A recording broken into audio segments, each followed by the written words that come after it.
bridge. Whoop.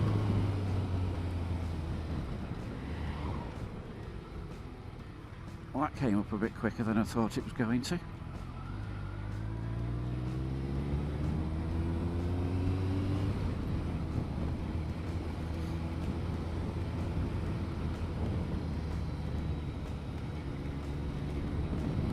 Now this lane I'm going to come on to,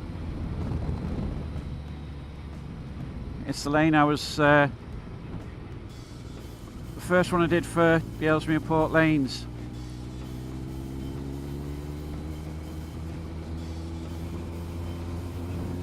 This is where the car came from.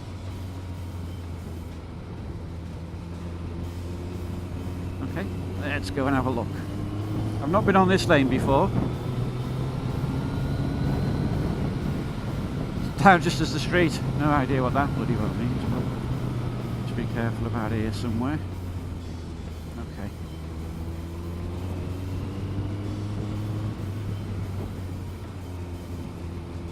Garden seems to be well cut from what I can see looking over the hedges. I kind of probably best not having a garden. I don't really look after them. So yeah, and shouldn't be carrying too much with us. Or with me. Our first day is a bit of a killer. Seen some comments about fast forwarding the first day, which, yeah, I think we probably will be doing exactly that. Salters Lane. It's motorway down to Folkestone. And then French, Belgian motorways, German Autobahn. Try and get as many miles as we can under the belt on that first day. Actually, I'm looking forward to that. I don't normally look forward to motorways, but I'm looking forward to the German Autobahn.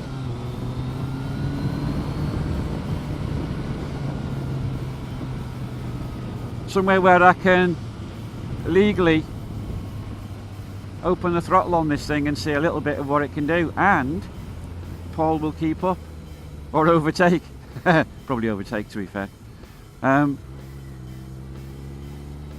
So that part of it I'll be happy with, but it will be hard going. Going to do something like 450 miles on the continental side, so the first day is something like 630 miles. Now, I haven't actually booked any hotels along that section at all. There's no hotels booked through France, Germany, Belgium, Czech Republic, Hungary, Romania, Hungary again. All of those sections, if we do better than we thought, that's fine. If we do worse than we thought, that's fine as well. We make it up another time. It's not a problem.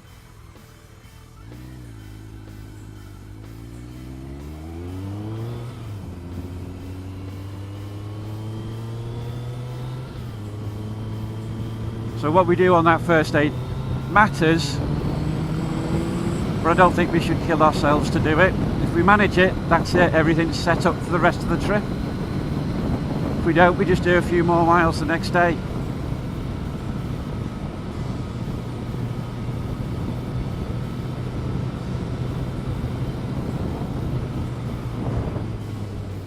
And that's pretty much it for the whole of the trip. I mean, we've got a hotel booked in Wiener Neustadt in and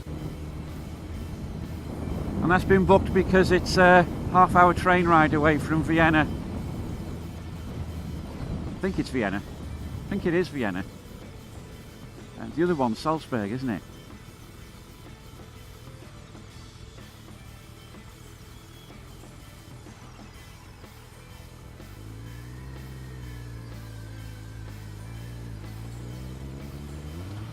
So on our day off, no doubt with a hangover, we'll be setting off to go and have a look at Vienna. Now, when we did it in Budapest, yeah, I had a hangover. I take a lot longer to recover from things like that than Paul does. And so I had a fairly nasty hangover, and it was something like a stupid 2 to 2.5 hour train ride there and a 2 to 2.5 hour train ride back. I think this time, even with a hangover, we'll probably get to spend a lot more time in Vienna. I haven't made any plans for what we should look at.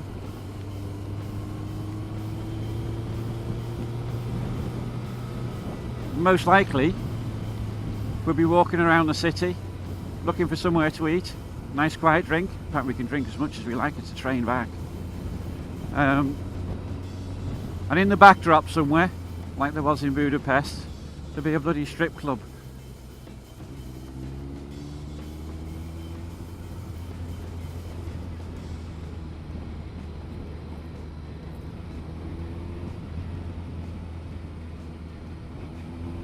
I used to come along here quite a lot when I was a lad. There's a pond a bit further back I used to go fishing in, and of course there's the canal here as well. And there was some good fishing along here. I don't know what there is now.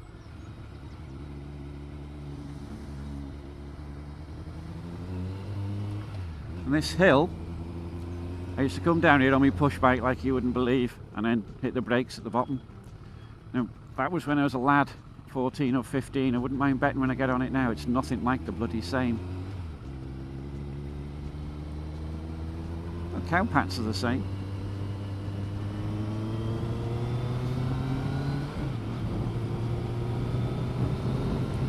So I don't know if I should plan famous buildings or anything like that. I don't really like the idea of structured. Split was easy. The Doge's Palace was right on the seafront. Everything you wanted to see was right there. Budapest was a bit more spread out. We didn't have a lot of time given the train rides there and back, but I think we saw most of the important buildings from a distance. Yeah, it's as shit as ever, this road, I suppose. Ow, bumpy.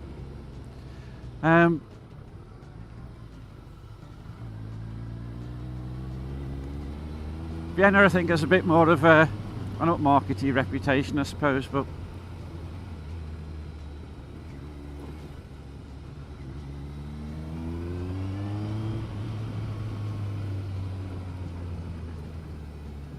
I still kind of quite like the idea of not doing all the usual stuff that you can see on the telly there, and just go and find a quiet street corner somewhere with one of their typical little cafes. Ow.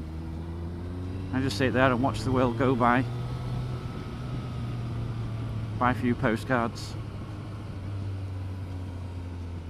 Get the train back.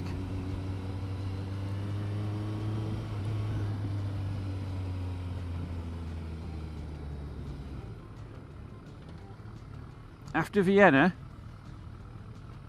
the next day, it's riding off again.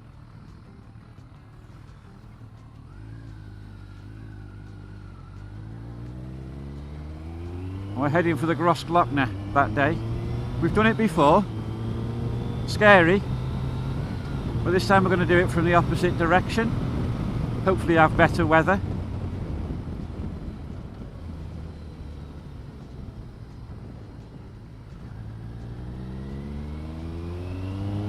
And again, there's no hotels booked, but if we get to the end of the Grossglockner, that's the northern end, and find a hotel, that's fine by me.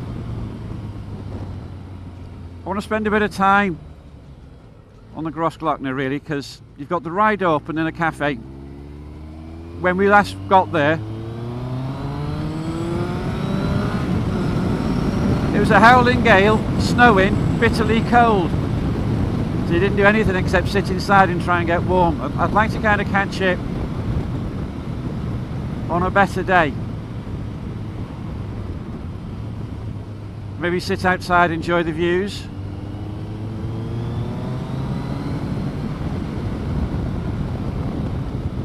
If it doesn't happen, it doesn't happen. Then there's Bikers Point, and again when we got to Bikers Point last time, it was a howling gale, it was snowing, and it was bloody freezing. I'd like to catch that under slightly better circumstances.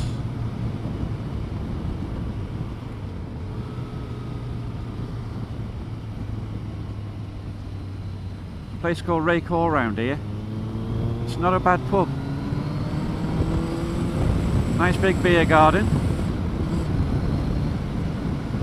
A little bit scruffy on the inside, but I wonder if it's had a makeover since they turned it into a hungry horse.